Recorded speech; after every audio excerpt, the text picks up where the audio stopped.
Good evening, fellow viewers. The discussions are real. The laughter is for healing. Open that box of chocolates.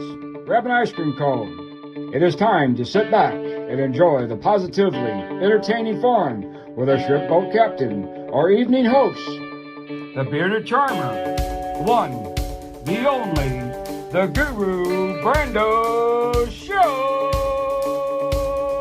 Hello and welcome to Positively Entertaining Conversations. I am your host, Guru Brando. I'm a Virgo and enjoy running through the city with my weird friends. I'm a beardo with Southern charm. I'm from Texas. Don't hold it against me. I'm in Illinois now. I am a Mr. who was a sister. That's right, folks. I am a trans man married to a trans woman. And I am one hella life coach. I have Beardos and weirdos. sometimes curious guests, Joe and Kristin. They are from the same family, 18 years apart. They have all kinds of family stuff to hash out, so let's get it on and get it podcasted. Here we have Team Goobers with me, Guru Brando, Rocket Man Joe, and the goat herder Kristin, all here for your entertainment. So join us now, right now. Do it. Listen. What have you noticed about your sister besides the communication? Do you think that she's doing things that she wouldn't normally do? Is she participating more in things? I would not know. You wouldn't? She's here today. Do you think that normally your sister would let somebody record her? Maybe it depends on the situation. Do you think that this was uncomfortable for her? No. No? No, Well, do you want to? Let me tell you a reason why it wasn't uncomfortable for her. Oh, shit. Oh, crap. There we go again. Okay. Round three. So, Joe, we're assholes because this is what... At least you spoke the truth. Because this is what we did. This is what we did. She actually came in this morning and we recorded a podcast that I'm going to post on Wednesday. So this was all staged. What so the like hell? I'm not even I told you I'm not even posting. Please don't die on camera. So I'm not even posting this podcast. I'm posting hers. So this is an April Fool's. This is a special podcast for April Fool's Day. Y'all can kiss my wide So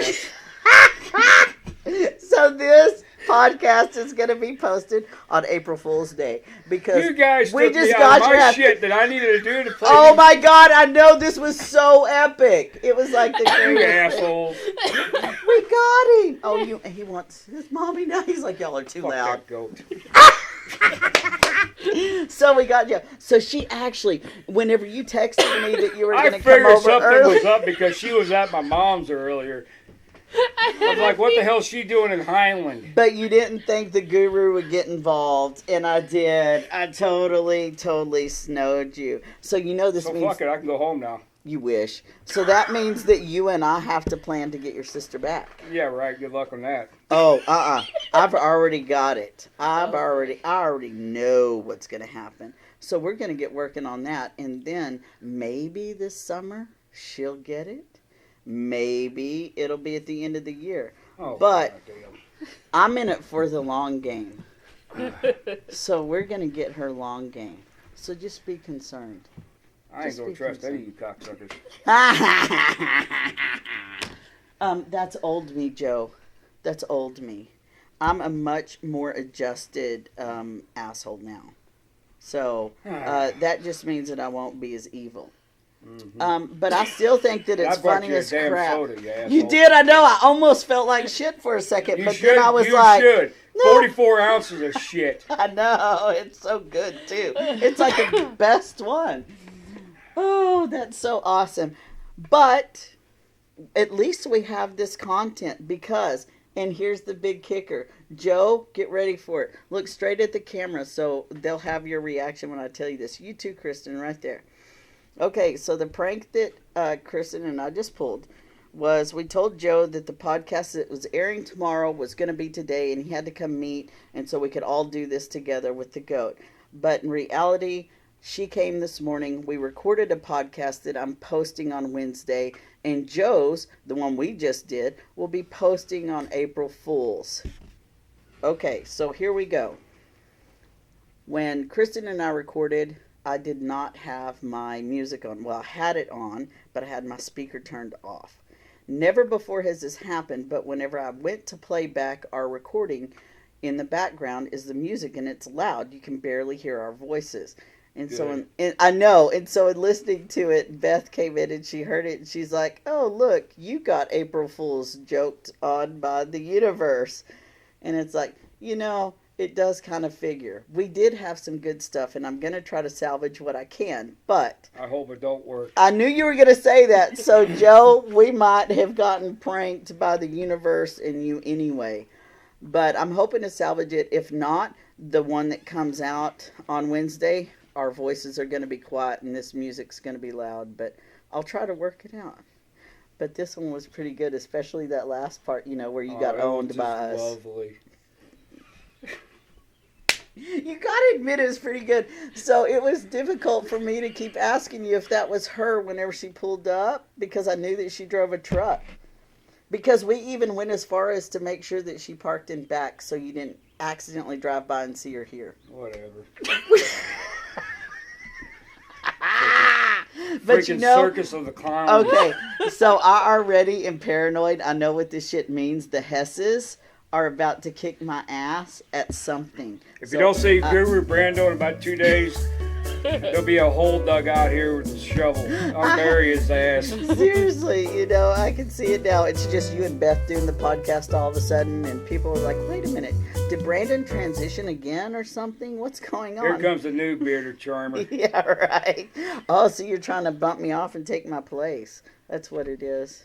Kristin, was this as bad as you thought it would be with Joe? No. We didn't really talk about anything too heavy because y'all are going to be back together on the show again, right? Oh, no, we're not. I ain't trusting none of you. Oh, yeah, you are. Yep. Because it's good to have brother and sister on, especially the age gap that y'all are. What's the age gap? 18 years. 18 years. That's a tough one. But she did say earlier that you have assumed the father role for her. Do you feel like you are that responsible? Not no more, I'm not. This was really so great. Oh, I had no idea. It was so awesome. I've never done anything like that before in my life that went as well. Great. I've been all that nice to you. You just made a fool of my ass. A fool, an April Fool. Yeah.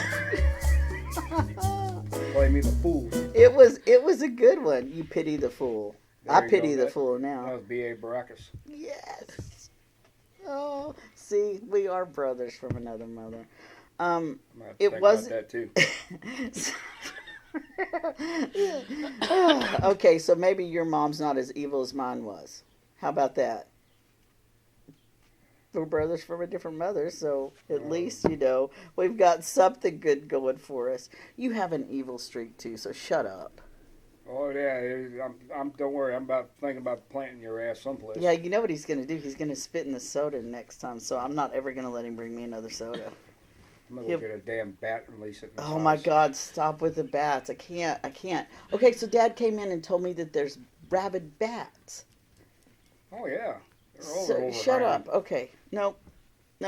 So we need to just make a bat house and put it out there. Don't you think we need a bat house, buddy? And I'm not going to get on the subject, though, but when we used to live over 13th Street, okay? Uh-huh. We had 2 bats that were Like living residents, your pets? No, they were kind of sleeping on the side of the house, okay? Well, the next day that we went out there, they were dead. So then we called Humane Society up, and they came out, picked them up, and tested them. And they were full-blown rabies. You better be April fooling me. No. Mm-mm. Well, you effectively killed the podcast because I'm now a paranoid mess. Good job, Joe. I am Well, going I'm just telling to. you, the truth is that Highland does have very big bats. Okay, I am going to be putting myself in a bubble now. Thank you. You're welcome. I hate you now. Thank Okay, you. so you got me back. Cool. I love it. Damn it.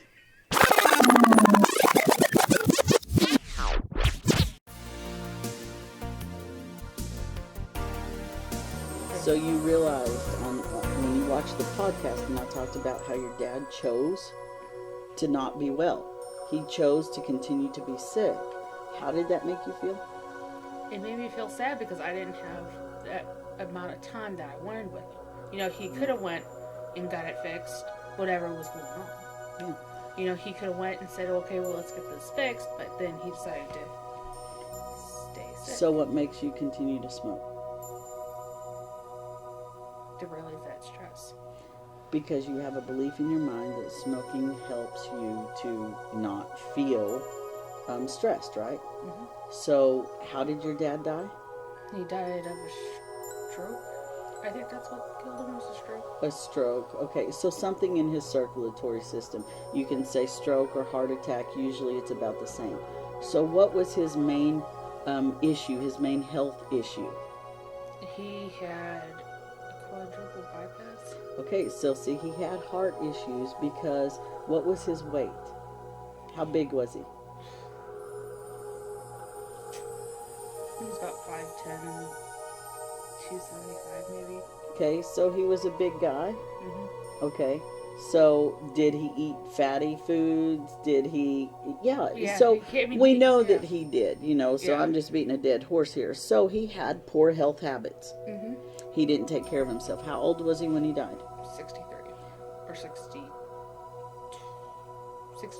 Okay, so he still had a pretty good life. Mm-hmm. I mean, he didn't die at 45 or 50. And he also didn't die in a car wreck. He was doing the best that he could. Mm-hmm. He was doing the best he knew how. He wasn't thinking about you or Joe. He was thinking about what he enjoyed in life. Right. And that's what the ego is. And that's what you're doing too. Right. You then know, with it's him what being, Joe's doing too. Yeah, you know. And with, me. Don't vape. Yeah, don't vape. Don't smoke either. Yeah, or that. But you understand what I'm saying. And my back's to everybody. Okay, that's because I conjure into this. And, I want to point out this. See this right here? Hold on. That's my third eye. Okay, so my habit, because this is what we're talking about, right? Mm-hmm. So my habit is this. I sit here when I'm working on a client program, and I sit here and I do this. I rub my brow.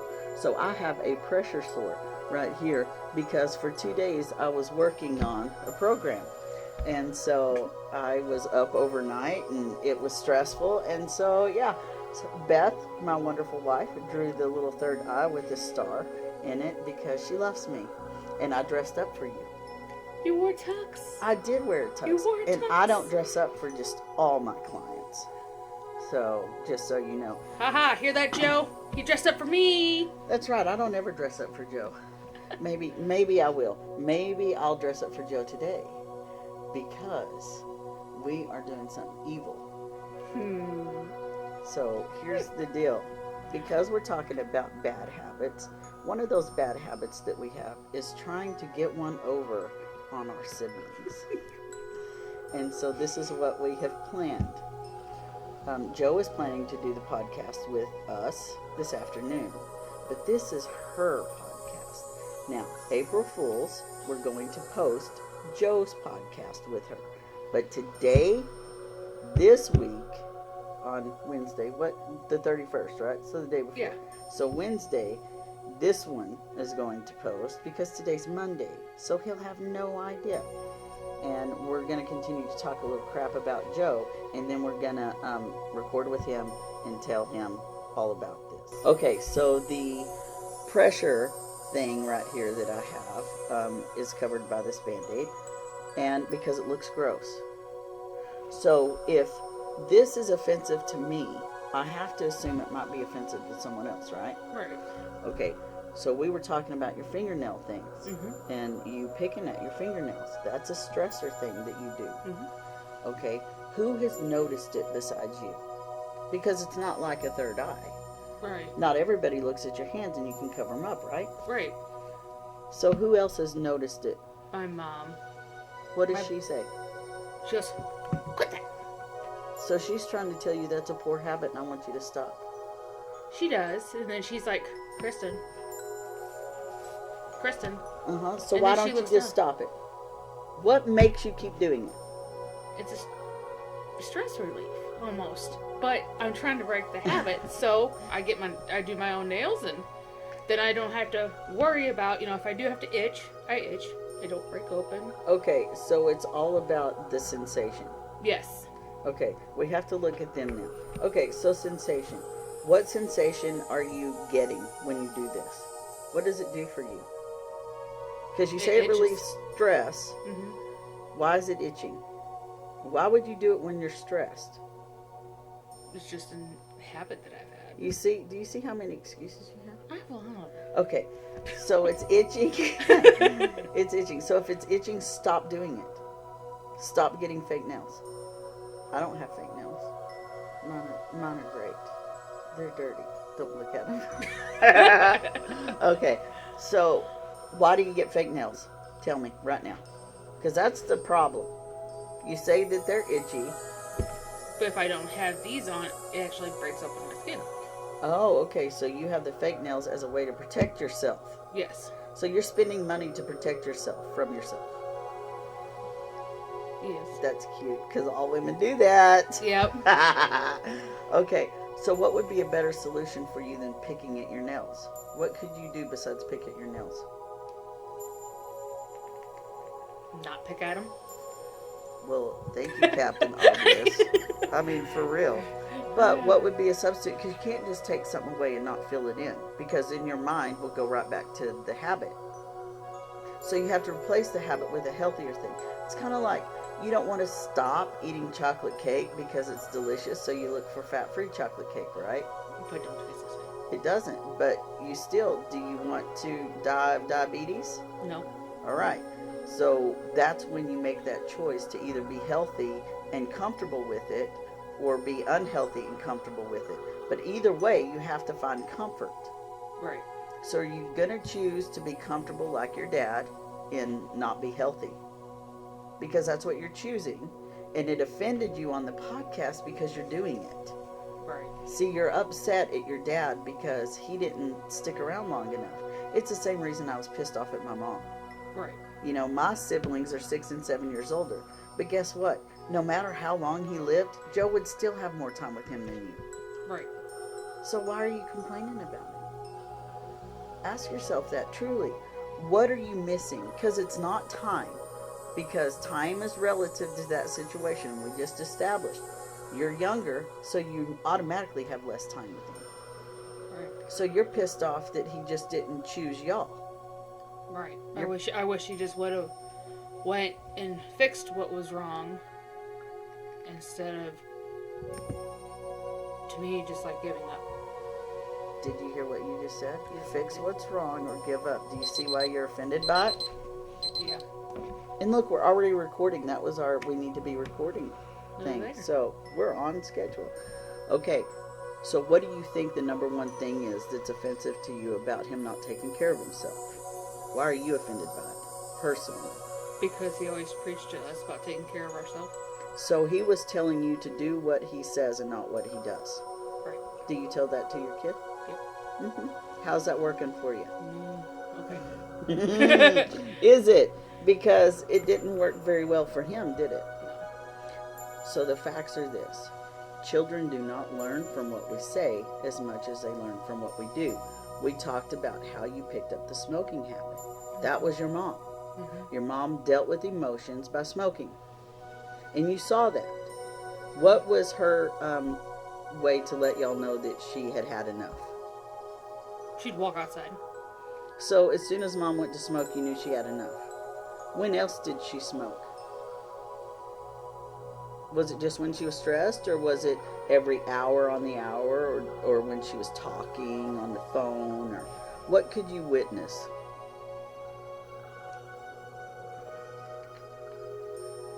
I couldn't really witness. If I didn't see her in the house, I'd go look automatically to the garage. Okay, so you didn't see her in the house, so you'd automatically go, okay, mom's out smoking. out smoking or she's outside messing with her flowers. Okay. So sometimes both, right? Yeah, sometimes both. Okay, but you knew that she would be outside. Yeah. If Well, you she wasn't really part of being in the house anyway. She was always outside doing something. Did you ever ask her why she liked outside? Because she likes fresh air. She doesn't like to be cooped up. Do you think that she might have used that as an excuse to be able to just smoke? Sometimes yes, sometimes no. Because if she was outside, she could just smoke whenever she wanted. Right, and then she'd stop, take a break, smoke, and go back to what she was doing.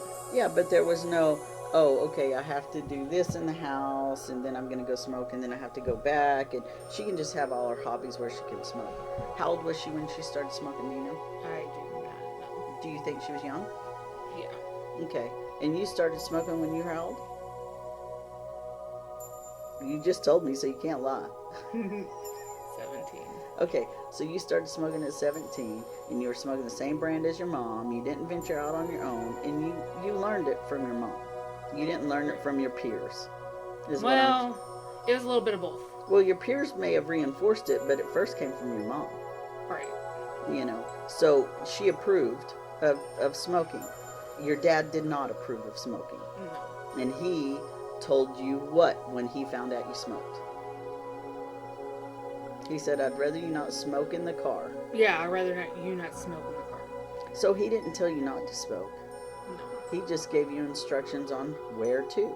Right. And his place was off. You couldn't smoke there. So he was letting you know he disapproved. So what made you follow mom instead of dad? Because I was always a mommy's girl. Why? Because I could always talk to mom about anything. How come you couldn't talk to dad? Dad was always working. Or out doing something else, and mom was always in the home. What else would dad be doing besides working? Down in the shed, working in the shed, working on the boat. Was he a drinker whenever you were little, or just when Joe was? Or both? I think it's both. So he always just drank. Yeah. And it was normal. Like, that's how it was to me. I thought that it was just like, instead of drinking soda, you drank a beer. Grown-ups drank beer and kids drank sodas. That's what I thought. Right. But that wasn't the truth. And so, how did you tell yourself that your dad's drinking was fine? Did you say the same thing that Joe said? Yeah. That everybody did it? Yeah, everybody did it. So, did you drink? Yes. Do you still drink? Not as often. Very little. Do you feel like you were ever an alcoholic? In my younger years, yes. Do you feel now that you have to resist the temptation to drink? If you're stressed out, do you run to cigarettes and then alcohol, or do you run to alcohol and then cigarettes? I go to cigarettes. Okay, so you're coping fine with cigarettes. Mm-hmm. But when do you also need to drink?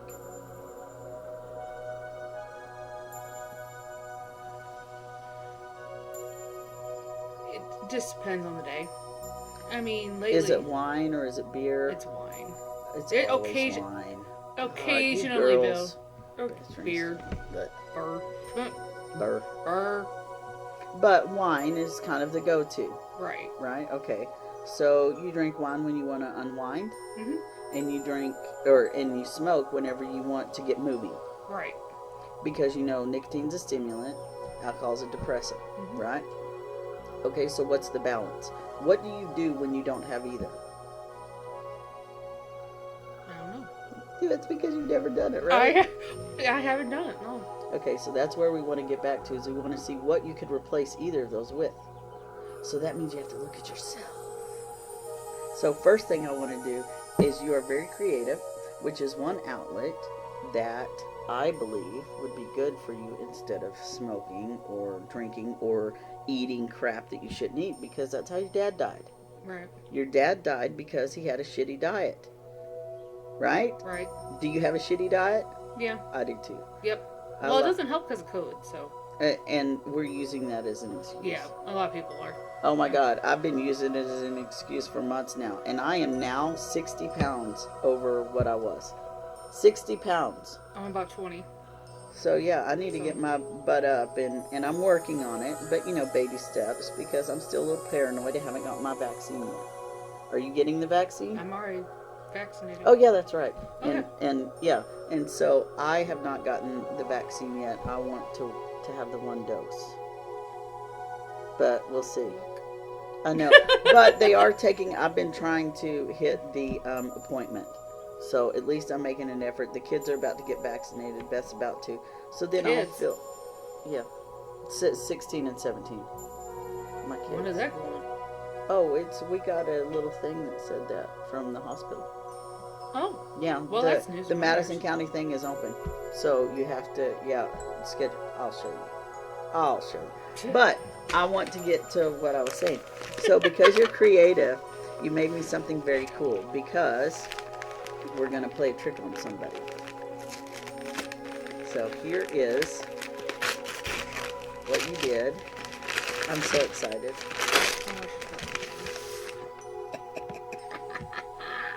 Because what did we say?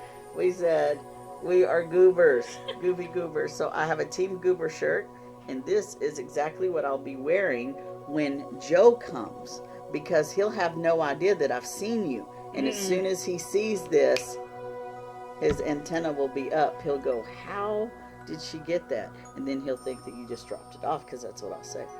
I'll say, oh, she dropped this stuff off on the way. And then that'll get his mind wandering.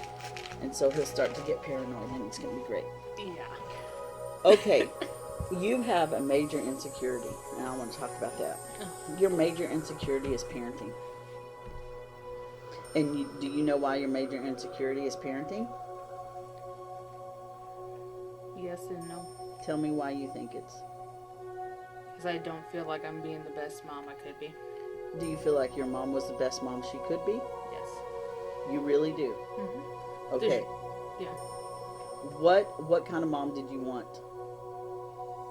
My mom was there for me. She put me in sports. I played softball for 15 years. She kept me active. She kept me busy. Are you going to blame your mom for dying too? No. So why are you blaming your dad for leaving you early, for dying? If you're not going to blame your mom, you see, because your mom has a horrible habit too. My mom was there to walk me down. Okay. My mom was there at my wedding. My brother has took that role and walked me down the aisle. Okay. So your brother, Joe, assumed the father role for you when your dad died, right? You were how old when your dad died? Now we're going to talk about age.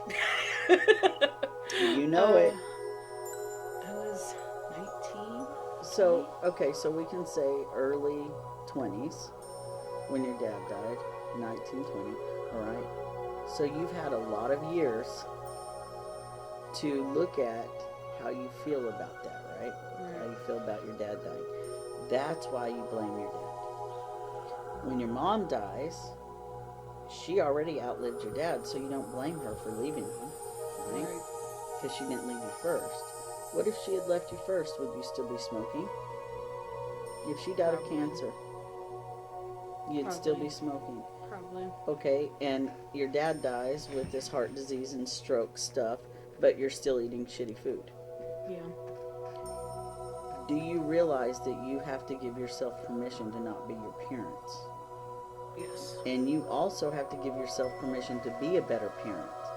That's why you don't feel like a good parent, because you know you're a hypocrite.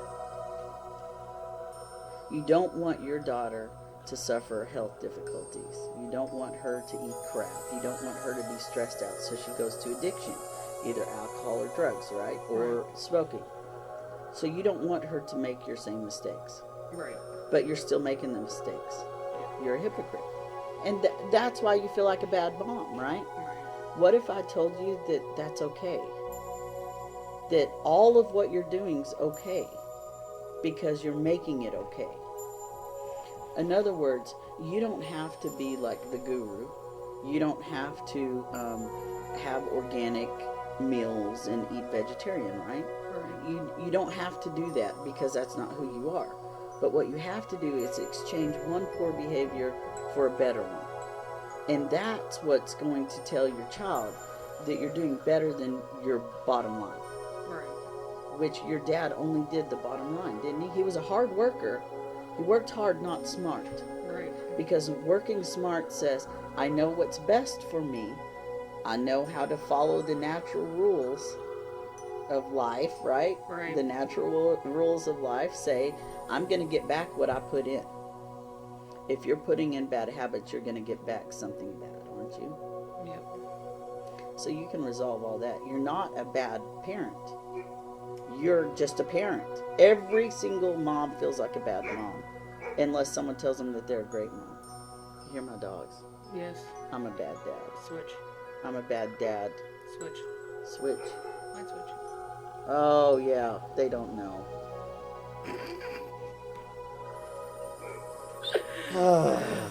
Okay. So, you have goats. Yes, goats. How many goats? 29, 30. You actually had to think about it? You don't know Well, right offhand? No. That's weird to Well, me. A goat herder always knows how many goats they have. Yeah. What's your angle here? That's my angle. Why are you trying to pretend like you don't know how many goats you have? Are you ashamed? No, I'm not ashamed of them. I'm just. You really I don't gotta remember? think who's in what pen and how many's in that gosh. pen. Okay, so you started out with how many goats?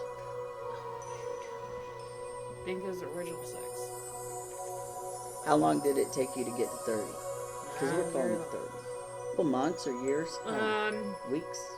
About a year. Tell me what you love about goats. Because I love goats too. I'm kind They're of so goatish. cute when they're born. They're like little babies. I was cute when I was born too. They make a lot of racket. Yeah, especially when they're hyper. Yeah, yeah. And do you know that we as pet owners can make our pets neurotic? Our pets start acting like us. Have you noticed that? Yes. Okay, it's the truth because we project our feelings and we manifest that energy to our animals. And like my sister, she has 3 dogs and they're neurotic and needy because she's neurotic and needy. Just like the ankle biters. So tell me what your goats are like. The ones that you have the most influence on. The baby in the house. Oh. So how does he act? He's cool, calm, and collected at times, and there's times where he's jumping and barks like a dog. So he acts like a goat and a dog. Yeah. So he's a trans species. You have a trans species goat. And he actually learned to bark just like Carly the Yeah. other day. It's awesome. You know, we've watched the videos of the goat, and I'll have to post some of it. But that tells you right there that we can adapt to situations, right? And Right. even animals can adapt to situations. So you originally brought him into the house because he was failing to thrive. No, that was Amelia. Oh, Amelia. Okay, so Amelia's why did outside he now. come into the house? Because he was a baby. We just had him as a birthday present. Okay, so he was intended to be a house goat Yes, just for for pets. a pet. And What do so you do with the other ones? The other ones are all outside. We got 6. Why are you raising them? Do you raise them to show, to sell, to butcher? Raised to sell. Okay, so those are to sell. The one that's in the house is not. No, Okay, because he's our male. okay, so he's in the house because he's the male. Yes, because he's too young. We haven't weaned him off of the milk yet. Ah, okay. So as soon as he's old enough, he'll go back out, He'll go out. and he'll be a goat and a dog. Yep. Will A he- goat barking like a dog, talking to the females. Will he be accepted by the goat population? He will. What's your experience with that? Do they tend to do okay with it? They tend to do okay. We have an older male, like 3 or 4 years old. He's a little rowdy thing. He does not like kids very much.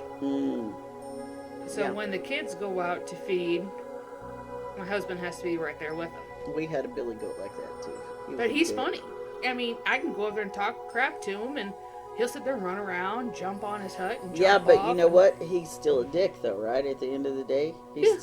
still has shit about him that. Well, he's a dick to the other ones, but he's all right with me. Right. So he has favoritism, and he doesn't like kids. You realize that people are that way too. That's why I like goats, because goats will immediately behave how we do. It's interesting. Watch your goats. They pick up those habits real quick. They know what's accepting and what's not. They have that consciousness. Mm-hmm. Okay? So pay attention to that and see if your goat is impatient with kids, because you are. Not Jackson. Okay, well, not Jackson, but I'm talking about the billy goat. Oh, well, he was never in the house. Right, he wasn't in the house, but he still should be tolerable, right? He should. Billy goats, they just don't like kids anyway. I mean, typically they don't. Typically. I haven't ever had one that did. But could you teach him to be more patient with the kids? At his age, no. Okay. Why do you say that at his age? No. How old is he? 4 to 5, I think. And so you really believe that old animals can't learn I mean, new I choices? think they can, but he's stubborn. It would take more effort than you're willing to put in. Let's say No. that. Well, no. It's just, he's different. He's not like our other, because we have 3 males. We got Jackson, then we got Conrad, and we got Buckley. Conrad was in the house. He wasn't too much for some of the kids. He wasn't? No. He was good with them. He was pretty good. But we don't think Buckley was as tame as they say he was. Okay. But you don't want him fully tamed either. Right, no. Not But- especially if you're going to sell them. Right. You know, but yeah, I get the idea.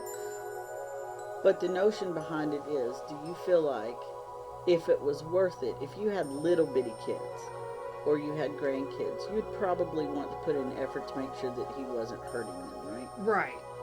But this is one of those situations where you're like, he's old, you know, we're not going to mess with him, and, you know, I don't really have a lot of kids out here all the time, so we'll just let it go, right? Right.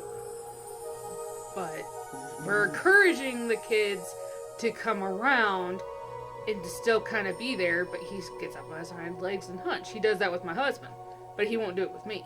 Well, that's because you don't accept it. You don't react to it. Everybody else does because they should. You see a goat coming at you and you react, right? Yeah. What makes you not afraid of him? Well, I already got bucked in the butt by one of them. But what makes you not afraid of this billy goat? Just because, what? You know you're stronger, you know you're smarter, you know you're faster. What makes you not afraid? I don't know. You gotta ask yourself, why am I not afraid of him whenever he acts a fool? Because I already got bucked in the butt once. So you know what it feels like. Yeah, so I know what it feels like. So you're know not it hurts. afraid of it anymore. No. I'm not afraid of it because I know how it feels like, and it doesn't hurt as bad, but this one's a little bit bigger, so... Okay. So if you go just on that and you say that the only way to get rid of fear is to experience it, know what it feels like, if you keep your kid away from everything that they should fear or things that they have no idea are fearful, are they ever going to build that courage? No. So when you think about your parenting, do you feel like you've encouraged your child to get over her fears or no? And I know, so I'll dime you out. With the storm that came through, There we go, because you knew that's what I was talking about. I figured that's where you're going. All right, see, you're smarter than Joe. That's good. He sometimes doesn't know where I'm circling the wagons. Well, sometimes I sit and think for a hot second. But All right, so the storm that just happened, we had all that destruction and crap. So how can you dispel the fear of the storm? it's as soon as she hears the storms, her instant thing, she starts freaking out. She doesn't like the sound of thunder, so my husband took both kids downstairs, and I stayed up and got the rest of the stuff gathered because I had to grab my work I did stuff. the same thing, yeah. So I grabbed all the stuff I needed, checked to make sure all doors are locked. What? Like the tornado was gonna just knock out? What? Why did you lock the doors? That's I don't weird. know. I'm common for locking doors. That's strange. No, I'm just teasing. But, I did the same thing. I came and gathered up the animals. I got the cats and the dogs. And you know what? I got all the way down there and I was like, I didn't even grab any weed. I was like, what was I thinking? So now, in my head, next time we have a storm, I'm going to be like, grab the weed. And then the animals. Anyway, go ahead. So then Jeremy got... That's your husband. Jeremy's your husband. No, that's okay. He grabbed the kids, put the kids downstairs. He grabbed Jackson. They were trying to get the goats. And I'm sitting there trying to get all my stuff together. So I finally took a break. I stopped. Did you grab the guru stuff? Did you grab your workbooks? Yep, I sure did. See? Because she cares. Because if I was down there long enough, because we didn't know. Because I needed my coaching shit. Because we didn't know how long we were going to be down. Because I was back and forth on the phone with Joe, my mom. Yeah, I understand. And I was like, well, if we're going to be down there long enough, might as well read something right and keep the kids calm.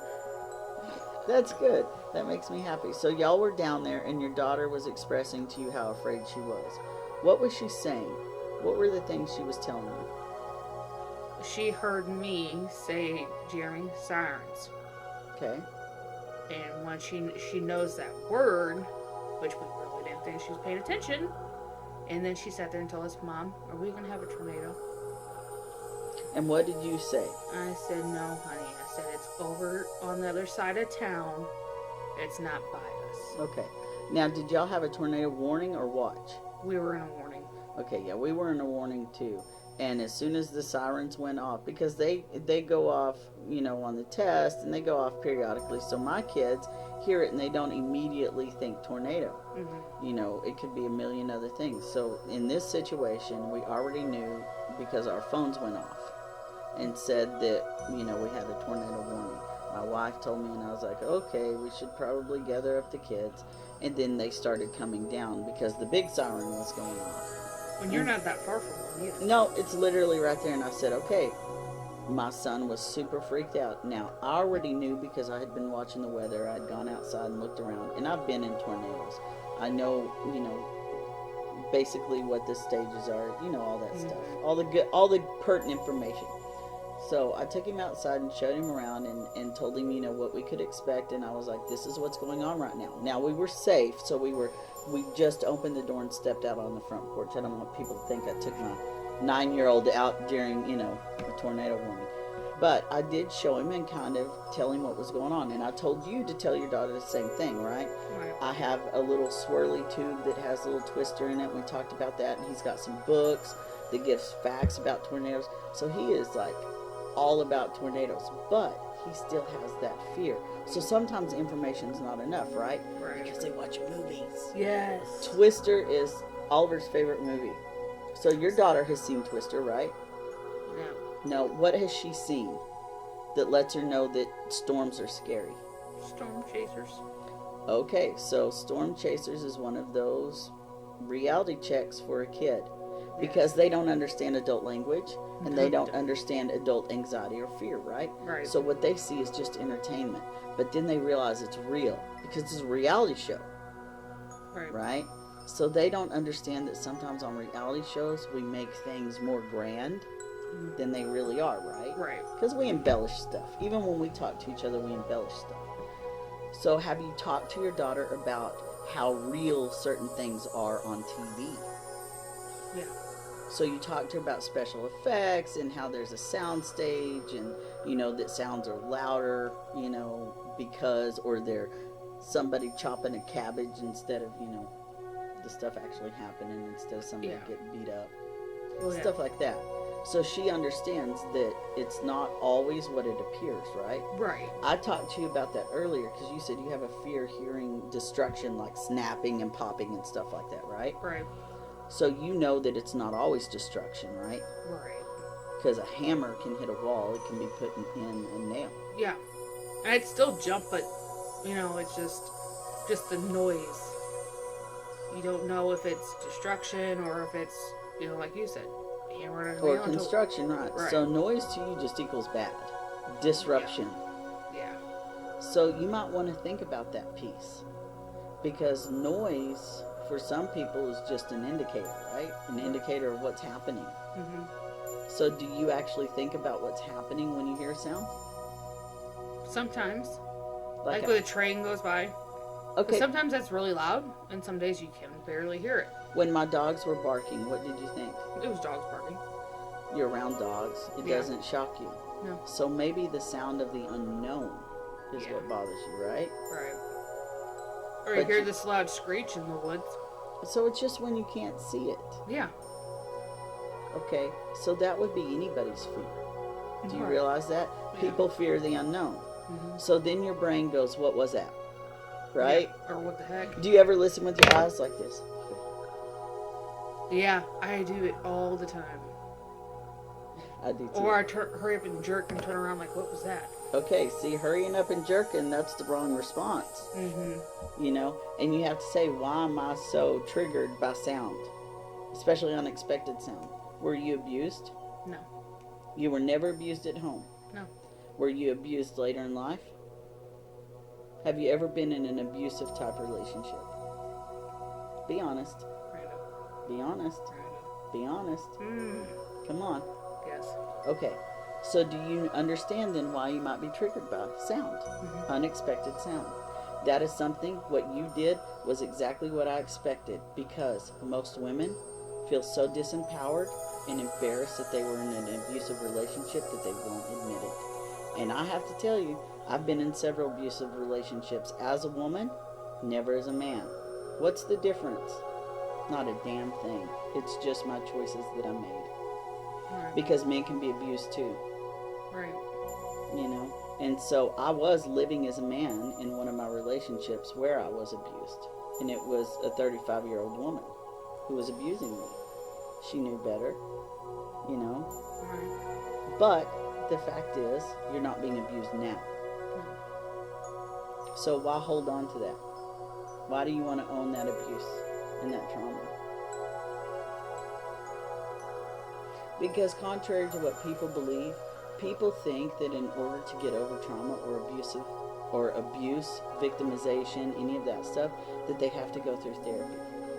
But do you know not everybody has to go through therapy? Because some people can look at it in a mature manner and say, I know not to make those choices now. That was the past. It did affect me. You have to understand it does affect you. But it doesn't have to continue to affect you, right?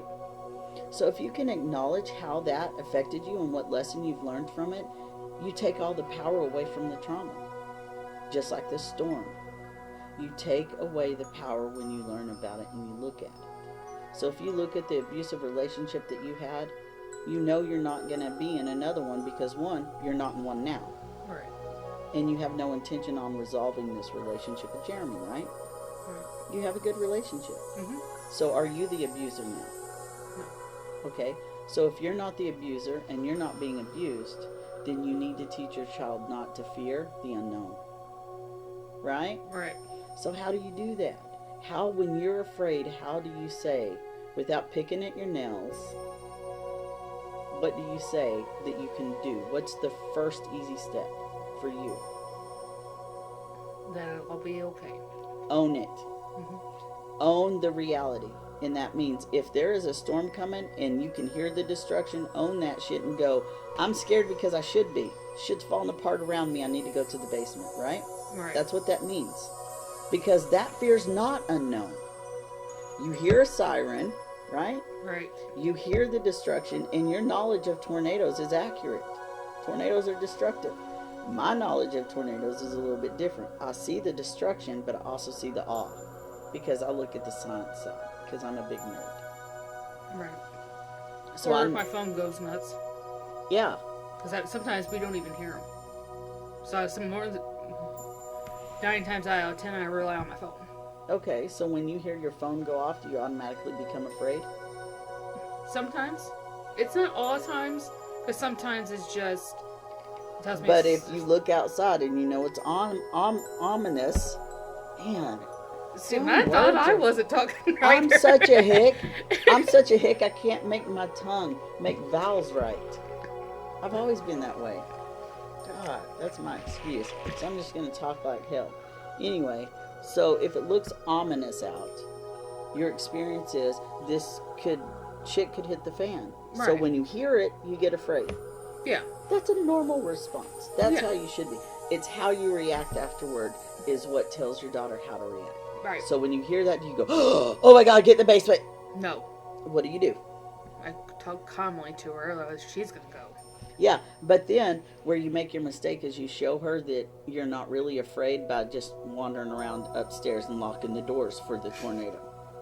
So you're like, you know what? You should be afraid. Let's get in the basement. These are the precautions we take, but I'm not so afraid that I won't put myself in danger. Your dad did that too. Yeah. Yeah. So you see that you're still repeating behaviors that are going to give your kids some traumatic feelings. Right.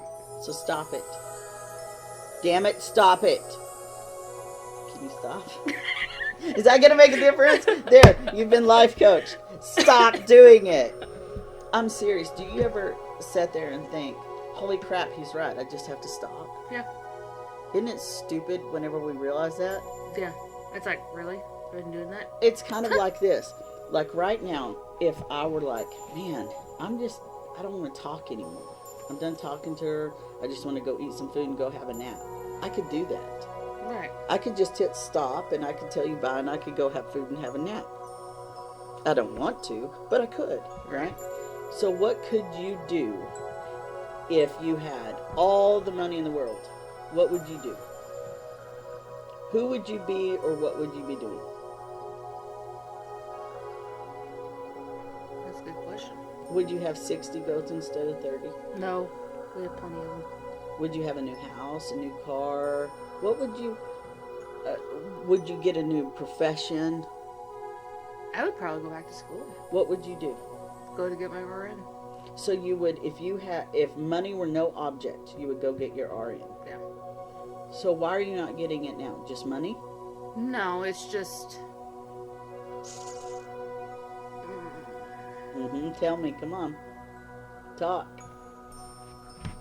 I want Kylie to get through more school before I go. Because it's a dedication that you don't have the time for right now. Yeah. Okay, so when does that time frame present, do you think? Because Kylie's always going to need stuff. Because she's your kid. Right. When she's more older. What age is that? Oh, I don't know yet. Maybe... Say 12. 12's a good age. Yeah, 12. So No school age. So that's 5 years. So if you add 5 years to your age, do you want to be getting your RN in 5 years? At that age. Think about how many RNs you know that started their career at that age. I know, quite a few. Okay. So when you think about that and you say, I'll be that age, does that feel okay with you? Yeah. I mean, I want her to be older and more dependent before me dedicating... She's 7. Yeah. She'd be 12. Right. So she's 7 right now. So what does she need to be more independent in for you to have time to go back to school? Just everyday things. So she would need to have transportation to and from school, right? So that's not at 12 unless she rides the bus. Right. Right? So when she starts riding can she ride the bus? Not currently. No. Okay. So then you're going to have somebody take her to school. Right. So even at 12, even in 5 years, you're going to have somebody take her to school. Well, by then, I would think she'd be okay to go on the bus. Okay. Okay. So see, there's the control, right? Yeah. She could ride the bus right now, couldn't she? No. Why? COVID. What about COVID? She can't wear that mask that long. Why can't she? Because it bothers her and gives her headaches. Oh, okay. But other kids can. Yeah. Even- Other kids can. Even it might bother them too, but they can because they don't have parents that drive them to school. So they don't have a choice, right? Right. So if she didn't have a choice, she would wear the mask and ride the bus and go to school. Right. And she would just have to complain about being uncomfortable. Or complain about having a headache. That's still being uncomfortable. So she needs to learn to take measures.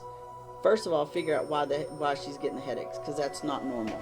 It's not normal for a child to wear a mask and get a headache. No other kid is complaining of that. So, My other one is.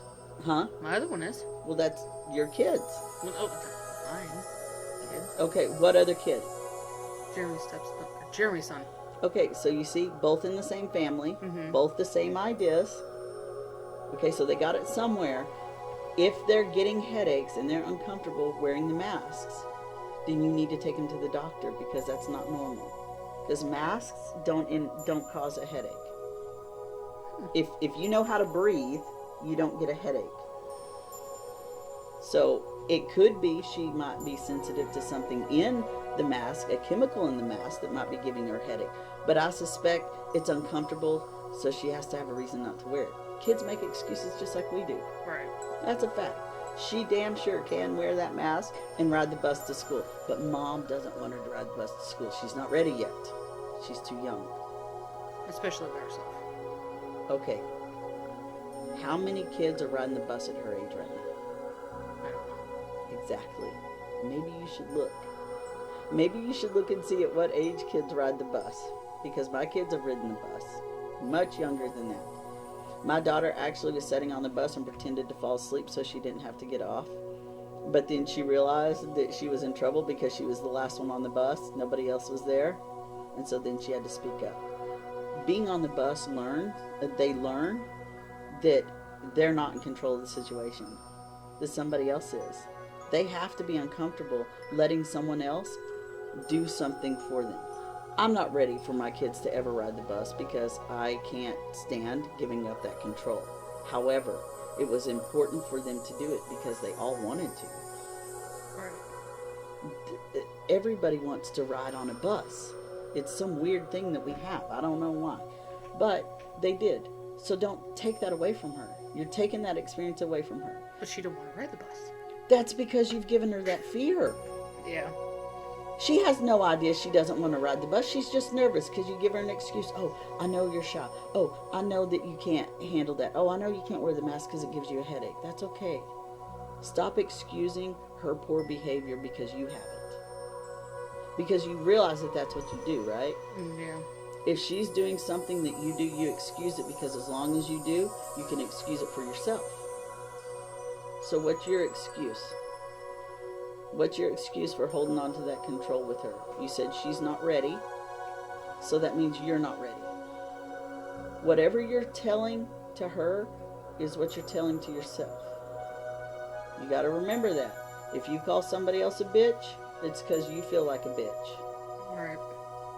Okay, so if you're stepping outside of what your idea of functionality is, if you're lashing out because you're affected emotionally, right? Right. If physically you have a pain, that's your body lashing out because something is affecting it, right? Right. Like a headache. Did you know that you can actually manifest a headache if you believe long enough that your head hurts? Yeah. What do you believe long enough to make yourself have the excuse to not do things that are uncomfortable? The fear of unknown.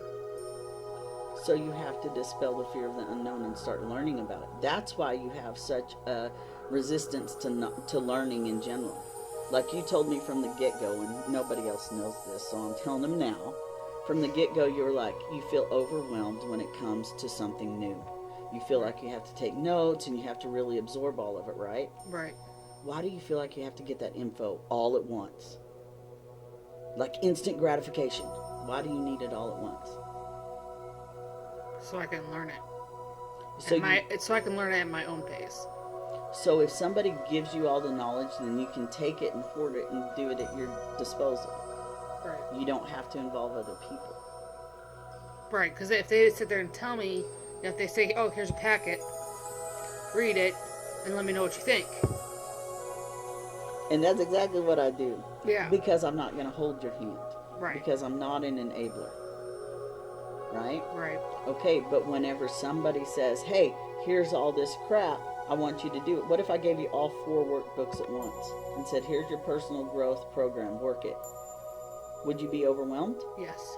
That's why I don't do that. So you have to know your limit, right? So what is your limit with learning something new? How long can you devote to a new anything? If you were going to go to RN, what looks like a reasonable time for you to learn how to be an RN? Not to graduate, How long do you think it'll take you to learn to be an RN? I have ants in here. I just killed one. We say a water bug. Well, don't. Not talking about water bugs or bats. Not gonna happen. Anyway, nope. Done. We have the spray guy here right now, and we can occasionally hear him talking. Anyway, you were saying. I would say, I mean, it'll take me a little more time because I want to know everything. And that's the problem, because you are striving for Excellence. perfection and excellence instead of progress. Right. It's about the journey, not the destination. You forget that. Yeah. Okay, so your journey moving forward is, I want you to start a time frame. I want you to make a goal of when you want to get your RN, and quit using your kid as an excuse, because she's not one. And if you continue to do that, when she gets older, she's going to feel like she's responsible for it. Just like you felt like you were responsible for your dad dying because you didn't take care of him. It was his responsibility to take care of himself, wasn't it? Yeah. So it's not it's Joe's responsibility to take care of himself. What did your dad tell you to do? Take care of Joe. Yeah. That's a lot of responsibility to put on somebody. Yep. Joe's grown, and he's got Karen. Yeah. Karen will keep his ass square. So you see that you have no responsibility to anybody but yourself and your child. Right. So start doing right by yourself, so your kid sees it. Get over your dumb fears. Your fears aren't dumb. They're not. Look, I'm scared of bats, and I'm scared of them too. okay, and then my dad tells me, so I had just texted Joe and said, there's a bat, and I can hear it, because sometimes you can hear them in here, because they're in the attic. So I heard it, and I was like, oh my God, there's a bat. And he started making fun of me. And then 30 minutes later, I see my dad, and he's like, hey, there was an article about there's bats that are testing positive for rabies. And so we have rabid bats. And they said, don't try to get a bat out of your house. If it comes in, call blah, blah, blah. And I was like, holy crap, our cat, that's her favorite delicacy is bats. Like, we've had 3 in the house, and like, she goes crazy. So maybe if she gets rabies, I'll be able to get rid of the cats. So maybe I do want a rabid bat. I'm teasing. I don't really want a rabid bat. Cats are not my thing. Dogs are my thing. And go to your thing. And I want to leave you with the message that no matter how bad of a parent you think that you are, you're already better than your parents were. Because you got to learn from their lessons, right? Right. You're not going to be better than your parents if you continue to make the same mistakes, though. Right. What are the mistakes that you're making with your daughter right now? The reason you feel like a hypocrite and feel like a bad parent. Not spending enough time with her. And that's the crutch of it. But we're working on that, right? Right. And spending time with your kids does not have to look horrible. It can really mean you have 10 minutes to go to the bathroom, right? You have 10 minutes to spend with your kid. Because what you do is you say, you know what? Hey, I need to unload the dishwasher. Come talk to me while I unload it. Don't tell her to help. Just say, hey, come talk to me while I do it. And while you're talking to her, say, hey, you know what? If you helped me, I could get done quicker, and then we could color. Right. See? It's all about showing her that chores don't have to take so much time if you work as a team. Right. You know, because she needs to start gaining independence so mom can go back to RN school. Right. That's going to be your tech. goal. Huh? Or vet tech. I totally vote vet tech. I think that you'd be great at it, and it would save you money in the long run. Yeah, So it would goats. be, yeah, it would be great, and it would be something that you could include your daughter in too. Yeah. You know, Well, she does. We'll see, and let her watch Doc McStuffins. We used to watch Doc McStuffins. She watches the Animal Channel. Oh, that too. That might be a little above her pay grade sometimes. A little shocking. What? A little bit. There's some stuff I watched on there the other day, and I was like, nope. Okay, gotta change that. Yeah. And that was just me. But you get what I'm saying. You know, like Magic School Bus is a good thing. I love that show. Magic School. Yeah, I still watch all that crap. I still watch Scooby-Doo too. Teletubbies. Oh, that shit's creepy.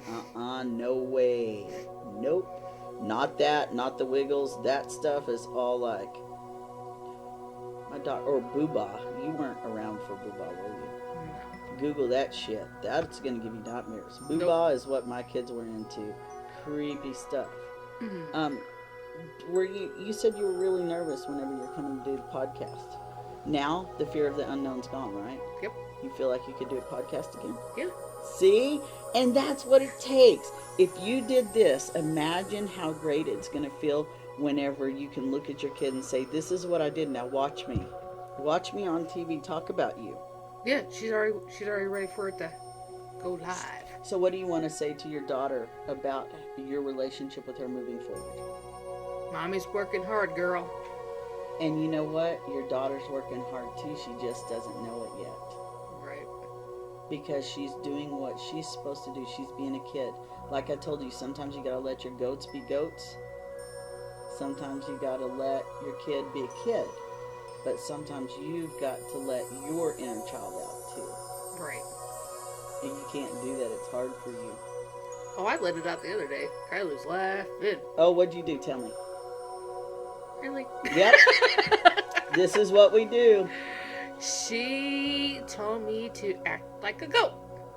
There you go. So we were talking. I was talking to the goat. And then she'd make a noise. And then the goat would go run into Harley. And the goat would talk to Harley. And go burp, burp, burp, burp, burp. It's so cute, too. I love it. I can't wait to post the video and see what other people think. We're going to talk more about the goats with Joe. We're going to talk about a lot of stuff with Joe. What do you want to talk about with him? Where do you want to get him? What does he need to work on? Oof. Being Joe. Being Joe? He needs to work on being Joe? What does Joe know that we don't know? And that's always the thing, you know. He has perspective that you and I would never have. Because he was in the depth of grief with your dad. And in the depth of depression. And had a child, you know, that had special needs. Right. He had a trifecta going on. And so it's wonderful that he is where he is right now. Yep. Because some people don't make it out of that. Go for it. So, one of my friends in high school, we knew she was different. She always, you know how they have this thing, well, if you're a girl, you need to dress like a girl, you don't need to wear boy shorts. Yeah, and colors, certain color like pink and yellow, stuff like and that. all these other colors. Yeah. And she would always wear boy shorts and those tank tops. Because it was comfortable for her. Yeah. And, you know, she came out to me and some other my other friends. Wait, about what year is this? 2007. Okay, 2007. And she's like, you know, I don't see myself as a girl. I see myself as a boy. And she goes, but I'm still me.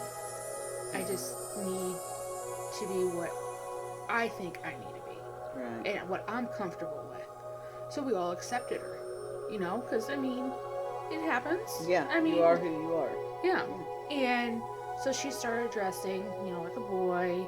She eventually got on hormones to help her. Oh, cool. To get the transition. And she sent me a message the other day.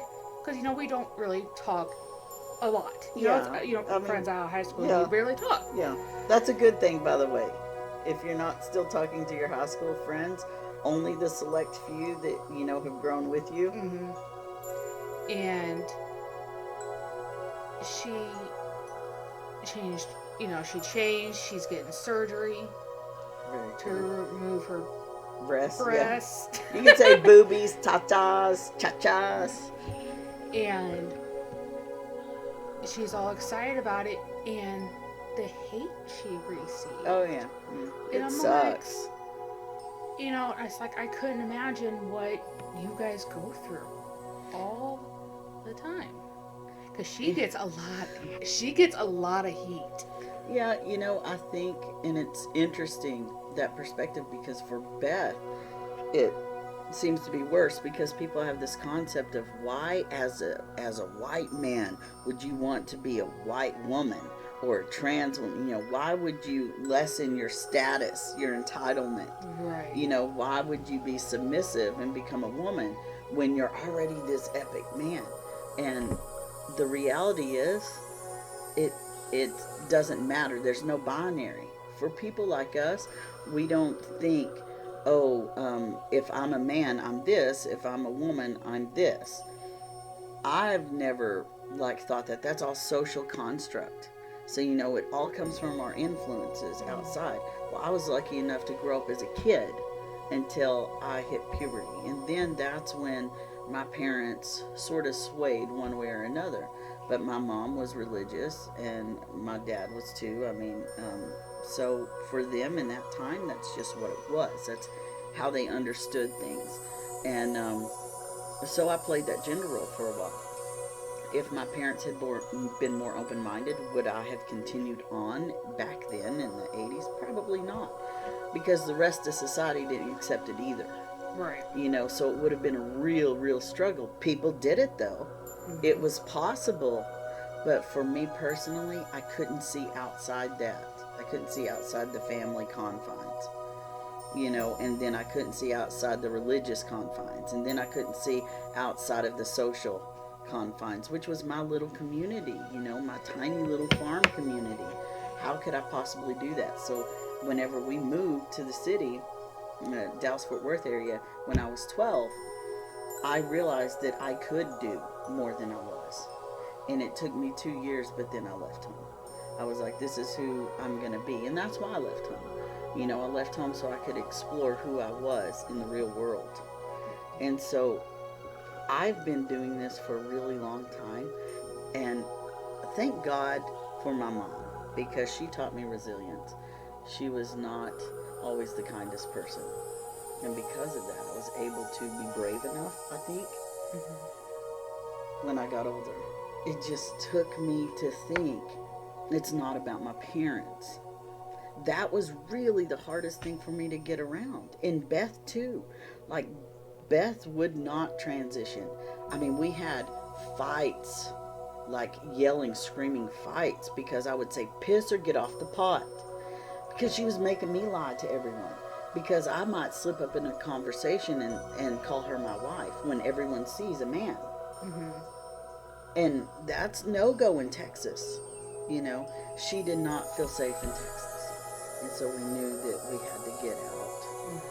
And then we started to get all of the hate stuff when I was going through the name change and gender change, and I was trying to get it all done legally. 2 years, this big battle, and it was just awful because it was all public.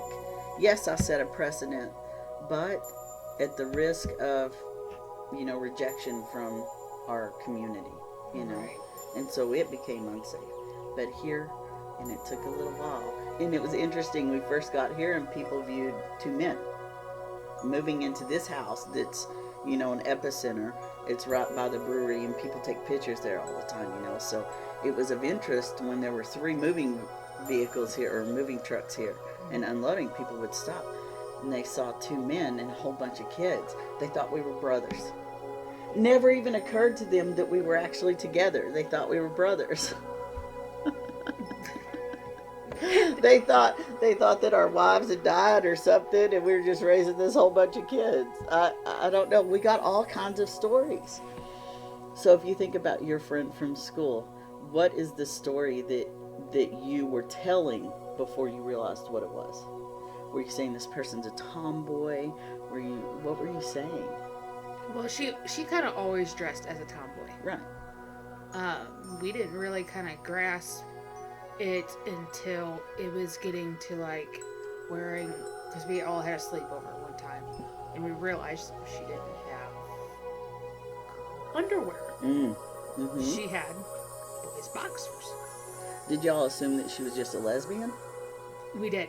Yeah. We all all trans men. That's awesome. I'm so glad you said that, because it is a really weird belief that all trans men were lesbians. Now, it just so happens I was. But I'm pansexual, so I'm not really a lesbian. But I did look like I was a lesbian. I was actually just a straight man. Right. But it's hard for people to distinguish, because then they don't understand what makes a lesbian not a trans man. Right. I choked on my own drink. I do it all the time. I choke on my own spit all the time. I did that this morning, too. Maybe it's because we're just so smart that our body just can't catch up. Our brains are so fast. Yeah, we're moving so quick, like hamster on a wheel. There you go. We try to breathe and drink at the same time. That just makes us more efficient. Or you sneeze when you take a drink. That's the worst. That It goes hurts. everywhere. Goes out your nose. Yeah, it's Oh. pretty awful, especially when it's carbonation. Oh, and then a ski. Well, I didn't get ski this morning. I always have a ski in the morning. I was like, well, I'm gonna pick up and Ski's grab, pretty fantastic.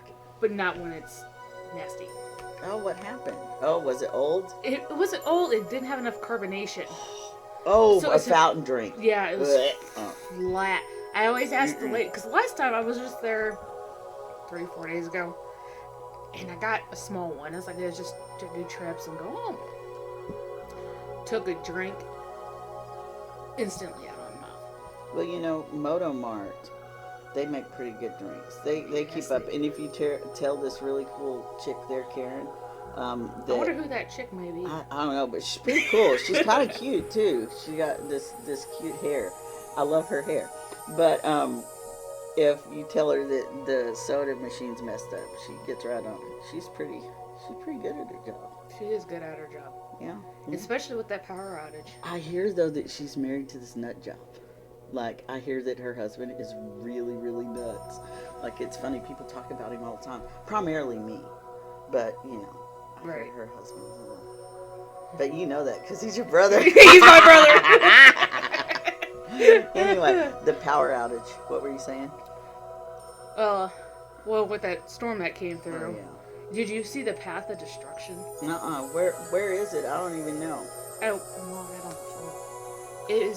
It started Marine Road, Mm-hmm. and it literally went. Trying to think. I don't even know which direction I am. So, I know that's north. That's east. So. Yeah. Yeah, I do face east. I had the full moon shining right through that window last night. It was really cool. I missed that though. You can only see good views And here. it's the worm moon. Oh. Yeah, so it was beautiful. I got a picture and I'll post it. But anyway, you were saying, see, this is what happens when you talk to me. I know we always get off track. But it came right through, and there's still people without power Yeah. today. We were without power, us on this side, but everyone on this side had power. We had to call and report it, but the only destruction we had was it got the trampoline and, messed up the place. We had to do branches and sweeping and stuff. But we could have lost this big tree that's next door. It could have fallen on the house, but it didn't. Ooh, that's something. Let me tell you about that. My dad is the world's worst about going, what if? Now, if we don't do this, he's a prepper when it comes to other stuff like real world events, like this whole tree falling thing. It's stressing him out constantly that this tree could fall on our house. And it's not our tree, it's a neighbor's tree. Okay, so he's constantly stressed out about it, and always talking about it. What good is that doing him to stress about something out of his control? You do the same thing. You try to predict what if this happens or what if that happens. How does that make you feel when you do that? This makes me more stressed. Right. So what do you do in those moments? How do you self-soothe? Because, okay, say you're catastrophizing stuff in your head and you're like, okay, this branch is going to fall on the house and then this is a worst case scenario. What do you do to distract yourself? To avoid it? Ignore it. Just Try to get on another task. repress the intrusive thought. Yeah. Does Because that- right now we're kind of in the same situation. We have this one tree that's literally like a Leaning Tower of Pisa. Just kind of goes up. It's right above our garage. And if we would have got the wind Highland had, that tree would have been popped. Okay, so if it falls, what do you have to do?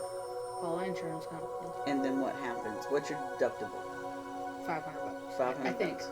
I don't know. That's So what then it you would pay $500 and get a new garage. Yeah. So what's the problem? is. Right. But I mean, it's just kind of like, well, because it's my truck. Okay, Jerry's here's car. the thing. But look, all right. So how much would it cost to get the tree cut? More than the deductible. And there's your answer, right? Right. So that's what insurance is for. You take the risk because you can't control everything. Right. And that's what they know. The insurance company is there because they know you can't control the neighbor's tree and you can't control Mother Nature. What you can do is decide whether you're going to maintain the tree so it doesn't die, or whether you're going to get rid of the tree if it is dead, right? So those are your decisions. But then you make that based on your ego, and you say, okay, I have this amount of money I can devote to it. Am I going to take the hit and get a new garage because that's what I pay for insurance, or am I going to go ahead and get it cut or cut it myself so I don't have to deal with the hassle? So then it's time versus money. So what do you have more of? Do you have more money or more time? More time. Okay, so if you have more time than more money, you should cut it now. Right. So if you cut it now and spend that more money, then you don't have to worry about, it happening, and then you having to deal with the insurance company, you have to do paperwork, and then you have to deal with the construction, you have to clean up, all that stuff. That's time, see? Right. But we have like 200 trees. But which one's going to fall on the garage? There's just that one? If it would be one, it'd be that one. Okay. So that's the only one you have to worry about. So then say, she probably cut that tree. And see, for me, I don't have either. I don't have time or money, but it's not my tree. Right. And because it's not my tree, it's her time and it's her money. But we do have to have a conversation about it with her and say, hey, what do you want us to be responsible for? Because we want to go ahead and nip this in the bud before we end up with an insurance claim, because we don't have time. But we're also cheap. We don't have money either. Right. So let's see what we can do about splitting this bill or something like that. You see what I'm saying? Right. That negotiating thing. Right. Which one? That's... You're the second house or third house? Third house from the brewery. But there's one house on the corner here. Okay, so you're... Yeah, so it's 3 trees right there. So Joe's house got some damage. Karen's husband. Your brother. My brother. His house got some damage. Yeah, the shingles. Olivia's car is all dented up. I haven't looked at my car. When I was out there, when you got here, I didn't look at my car. I probably should do that. Olivia's is, from what Joe was saying. Was she driving? No. In it? Mm-mm. Where was she parked at the house? She was parked at the house, I think towards the house. Mm. But I mean, it's apparently so bad if they total it out. Is it a Ford? Yep. That's why. That's why it got all dented. Because it's a Ford. Yep, I don't like Fords. Sorry. Okay, yeah, you can't say that anymore because my dad. Anyway, okay. All right, listeners, thank you so much. And thank you. I really appreciate you coming in early and doing all this crap and deceiving your brother. It's pretty great. Yeah. And you're going to bring the goat later, right? Maybe. Yeah, maybe. If he's acting right. He probably is. So y'all might get to meet Jackson. Or for the ones that are only listening, they'll get to hear Jackson. Oh, yeah. He'll bark. Some people don't watch me. And I'm very charming, wouldn't you say? Yeah. Especially with my third eye. This is insanely charming. I mean, come on. And you know what? You know how hard it is not to look at that? I know. But you know what, where I've been at? Look at my eyes. All right, guys. Thank you!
Where is he, Jackson?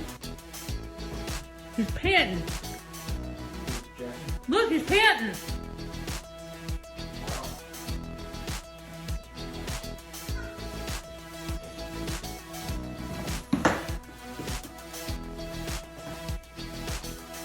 Ladies and gentlemen, you want to make progress in your life? Need help clarifying your goals?